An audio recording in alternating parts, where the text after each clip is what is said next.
नमस्कार दोस्तों, स्वागत है आप सभी का हमारे न्यूज 20 टीवी पर। दोस्तों, मैं आज आपके लिए लाया हूं देश और दुनिया की 20 बड़ी खबरें। तो आपको एक एक करके सभी खबरें विस्तार से बताई जाएगी, तो वीडियो को अंत तक देखिए। तो चलिए दोस्तों, शुरुआत करते हैं आज की पहली खबर के साथ।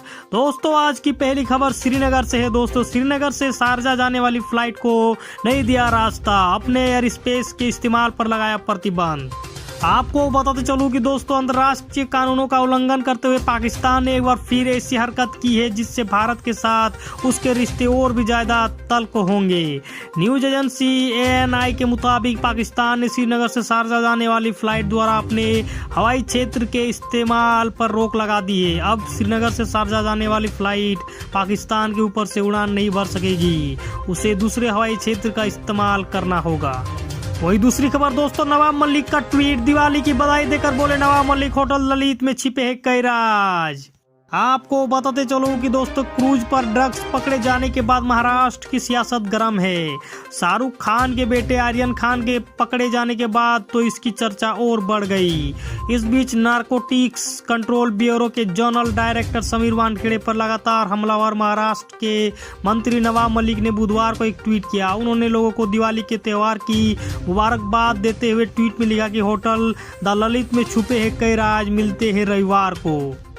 वही दोस्तों, बाहुबली मुख्तार अंसारी से मुलाकात पर राजभर की सफाई, बोले अपराधियों को संरक्षण देती है बीजेपी। आपको बताते चलो कि दोस्तों, बाहुबली विधायक मुख्तार अंसारी से बांदा में मुलाकात को लेकर सुभाषपा अध्यक्ष OP राजभर ने सफाई दी है। राजभर ने कहा कि बीजेपी सरकार खुद कहती है कि मुकदमा दर्ज होना और अदालत से सजा का ऐलान होना दोनों अलग अलग बातें हैं। कोर्ट जब तक सजा का ऐलान न कर दे तब तक कोई भी अपराधी नहीं मान सकते। वही दोस्तों, कानपुर में मचा हड़कंप, चकेरी इलाके में एक साथ मिले जीका के 25 मरीज, 36 हुए संक्रमितों की संख्या। आपको बताते चलो कि दोस्तों, कानपुर में जीका का मामला तेज हो रहा है। बुधवार को जीका वायरस के 25 मामले सामने आए हैं। सभी संक्रमित चकेरी क्षेत्र के हैं। चकेरी क्षेत्र में हाई अलर्ट घोषित कर दिया गया है। इससे पहले चकेरी के पोखरपुर, आदर्श नगर, श्यामनगर, कालीबाड़ी, ओमरपुरवा, लालकुर्ती, काजीखेड़ा और पूनम टाकी क्षेत्र में जीका के मरीज मिले थे। वही दोस्तों, MP से खबर, 30 साल से रेंगांव सीट पर था बीजेपी का कब्जा, उपचुनाव में ढह गया सबसे मजबूत किला। आपको बताते चलूं कि मध्य प्रदेश के 4 रिक्त सीटों पर हुए उपचुनाव के नतीजे आ गए। बीजेपी इन चारों में से 3 सीटें जीतने में सफल रही। वहीं दूसरी तरफ पार्टी का एक मजबूत किला ध्वस्त हो गया। बीजेपी ने 4 में से 3 सीट जीतकर विधानसभा में अपने विधायकों की तादाद तो बढ़ा लिया, लेकिन 30 साल से जो रेंगांव विधानसभा सीट पार्टी का मजबूत किला था, वहाँ मात खानी पड़ी। वही दोस्तों, अब पूरी दुनिया में बिकेगा दिल्ली का सामान, CM केजरीवाल ने किया नए पोर्टल का ऐलान। आपको बताते चलो कि दिल्ली के मुख्यमंत्री अरविंद केजरीवाल ने दिवाली से पहले कारोबारियों को खास तोहफा दिया है। अरविंद केजरीवाल ने एक नए पोर्टल का ऐलान किया है जिस पर दिल्ली का सामान बिकेगा। दिल्ली के हर मार्केट की जानकारी इस पोर्टल पर होगी। इससे फायदा यह होगा कि पूरे दुनिया में दिल्ली का सामान बिकेगा। इस पोर्टल का नाम दिल्ली बाजार होगा, CM अरविंद केजरीवाल ने कहा। वही दोस्तों, पॉल्यूशन इन दिल्ली, दिवाली से पहले ही दिल्ली की हवा बहुत खराब है। AQI पहुंचा 300 के पार। आपको बताते चलो कि राष्ट्रीय राजधानी दिल्ली में हवा की गुणवत्ता यानी एयर क्वालिटी बहुत खराब श्रेणी में पहुंच गई है। दिवाली के बाद दिल्ली में प्रदूषण का स्तर और बढ़ने की आशंका है। दिवाली के बाद प्रदूषण बढ़ने के खतरे के बीच दिल्ली NCR में air quality index alert zone में पहुंच गया है। वही दोस्तों, UP के मंत्री का अखिलेश यादव पर निशाना, बोले इनके ISI से संबंध, वोट के लिए धर्म बदलने को भी तैयार हो जाएंगे। आपको बताते चलो कि दोस्तों, राजनीतिक नेताओं के बयान आमतौर पर रोज रोज सुर्खियां लेते हैं, लेकिन कभी कभी उनके बयान विवाद भी खड़ा कर देते हैं। हाल ही में समाजवादी पार्टी के अध्यक्ष अखिलेश यादव ने जिन्ना को लेकर एक बयान दिया तो उस पर हंगामा मच गया। मंगलवार को UP सरकार के मंत्री आनंद स्वरूप शुक्ला ने अखिलेश यादव पर कड़ा आरोप लगाते हुए दूसरा बयान दिया तो वह चर्चा का विषय बन गया। वही दोस्तों, गुरुग्राम प्रशासन ने 8 जगहों पर नमाज अदा करने का आदेश लिया वापस, लोगों ने जताया था विरोध। आपको बताते चलो कि दोस्तों, गुरुग्राम प्रशासन की तरफ से कहा गया है कि सार्वजनिक और खुले जगह पर नमाज अदा करने के लिए प्रशासन की अनुमति अनिवार्य है। इसमें आगे कहा गया कि नमाज किसी भी मस्जिद, ईदगाह या किसी निजी या निर्दिष्ट स्थान पर पढ़ी जा सकती है। प्रशासन ने कहा अगर अन्य जगहों पर भी स्थानीय लोगों की आपत्ति है तो वहाँ भी नमाज अदा करने की इजाजत नहीं दी जाएगी। वही दोस्तों, PM मोदी के केदारनाथ दौरे के विरोध में उतरे पुरोहित, मनाने पहुंचे धाम, गरमाया देवस्थानम बोर्ड का मुद्दा। आपको बताते चलूं कि दोस्तों प्रधानमंत्री नरेंद्र मोदी 5 नवंबर को केदारनाथ जाएंगे, लेकिन उनके इस दौरे का विरोध शुरू हो गया है। पीएम मोदी की इस यात्रा का वहां के पुरोहित विरोध कर रहे हैं, जिसके बाद बुधवार को उत्तराखंड के मुख्यमंत्री पुष्कर सिंह धामी पुरोहितों को मनाने केदारनाथ धाम पहुंचे। वही दोस्तों प्रशांत किशोर फिर बनाएंगे कांग्रेस के नए रणनीति, पंजाब में चन्नी को हाईकमान से मिला यह निर्देश।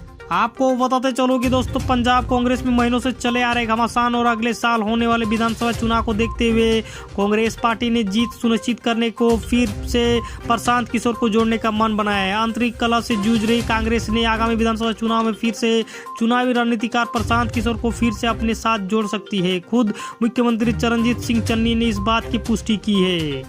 वही दोस्तों धनतेरस पर वापस लौटी गोल्ड की चमक, 15 टन बिक गए सोने के गहने और सिक्के, 7,500 करोड़ की हुई बिक्री। आपको बताते चलो कि बाजारों में दिवाली से पहले धनतेरस की सकारात्मक शुरुआत हुई है और कोई चमक वापस पाते हुए सोने के आभूषणों और सिक्कों की बिक्री कोविड पूर्व के स्तर पर पहुंच गई। महामारी की घटती चिंता और मांग में तेजी के साथ उपभोक्ताओं की भीड़ सोने की खरीदारी के लिए दुकानों का रुख किया। धनतेरस पर देश भर में लगभग 7,500 करोड़ रुपए की बिक्री हुई, करीब 15 टन सोने के आभूषणों की बिक्री हुई है।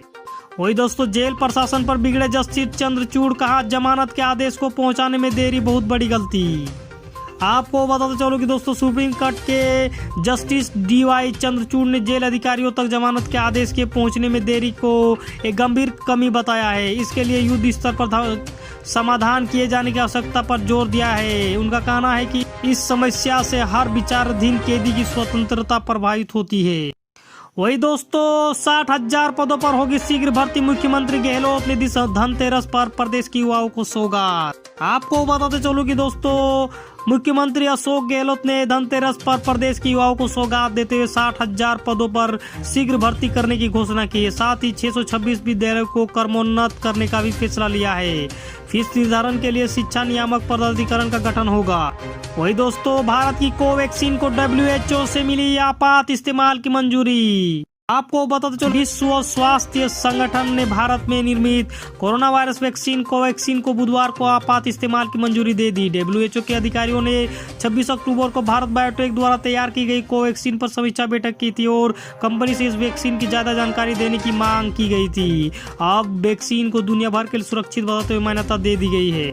वही दोस्तों काबुल अस्पताल हमले में मारा गया तालिबान का टॉप कमांडर मौलवी मुखलिस। आपको बताते चलो कि दोस्तों अफगानिस्तान में काबुल के मिलिट्री अस्पताल में मंगलवार को हुए हमले में तालिबान के एक अहम सहयोगी मौलवी हमदुल्ला मुखलिस भी मारा गया, एजेंसी रिपोर्ट में दावा किया है। वही दोस्तों कट्टरपंथी संगठन TLP से घबराई पाक सरकार चुनाव लड़ने देगी, 2000 लड़ाके भी करेगी रिहा। आपको बताते चलो कि पाकिस्तान में प्रधानमंत्री इमरान खान की सरकार ने प्रतिबंधित इस्लामिक संगठन TLP के उत्पाद के लिए आगे घुटने टेक दिए। पाकिस्तानी सरकार तहरीक-ए-लब्बैक को चुनाव लड़ने की इजाजत देने के लिए तैयार हो गई है। साथ ही सरकार विभिन्न जेल में बंद TLP के 2000 से ज्यादा मेंबरों को रिहा करने के लिए तैयार हो गई है। वही दोस्तों तालिबान ने अफगानिस्तान में बैन की विदेशी मुद्रा इस्तेमाल करने वालों पर होगी कार्रवाई। आपको बताते चलो कि अफगानिस्तान में तालिबान ने मंगलवार को विदेशी मुद्राओं के उपयोग पर प्रतिबंध लगाने की घोषणा की है, जिससे पहले से ही संघर्ष कर रही अर्थव्यवस्था में बड़ी समस्या की आशंका है। आपको बताते चले कि आतंकवादी संगठन तालिबान ने अगस्त के मध्य में सत्ता पर काबिज कर लिया था, जिसके बाद से अफगानिस्तान अंतर्राष्ट्रीय मुद्रा का अवमूल्यन होना शुरू हो गया था और देश के भंडार विदेशों में जमा हो गए थे। वही दोस्तों अंतरिक्ष में बंद हुई धरती की आंख, हबल टेलीस्कोप की रहस्यमय बीमारी से नासा भी हैरान। आपको बताते चलो कि अंतरिक्ष में धरती की आंख कहे जाने वाली हबल टेलीस्कोप एक बार फिर से रहस्यमय बीमारी से घिर गया है। हबल टेलीस्कोप ऑफलाइन है और पिछले एक हफ्ते सुरक्षित मोड में है। हबल में दिक्कत आने के बाद उसके वैज्ञानिक उपकरणों को बंद कर दिया गया है। अमेरिकी अंतरिक्ष एजेंसी नासा के इंजीनियर आंकड़ों का विश्लेषण कर रहे ताकि दिक्कत की वजह को समझा जा सके। अभी तक नासा के हाथ कोई सफलता नहीं लगी। वही दोस्तों इथोपिया में आपातकाल राजधानी की तरफ बढ़ रहे विद्रोही, सरकार ने कहा रक्षा के लिए तैयार रहे नागरिक। आपको बताते चलो कि इथोपिया ने मंगलवार को आपातकाल की स्थिति घोषित कर दी और आदिस अबाबा में अधिकारियों ने नागरिकों को राजधानी की रक्षा के लिए तैयार रहने के लिए कहा, क्योंकि टाइग्रे के उत्तरी क्षेत्र के लड़ाकों ने शहर की ओर आने की धमकी दी थी। यह विद्रोही संगठन इथोपिया के 2 प्रमुख शहरों पर कब्जा कर चुका है। दोस्तों आज के लिए बस इतना ही। दोस्तों अगर हमारी वीडियो आपको पसंद आए तो वीडियो को लाइक करें, शेयर करें और सब्सक्राइब करें। दोस्तों इस तरह का डेली न्यूज अपडेट पाने के लिए बेल आइकन को दबाना ना भूले। नमस्कार, आदाब, सत श्री अकाल, जय हिंद, जय भारत।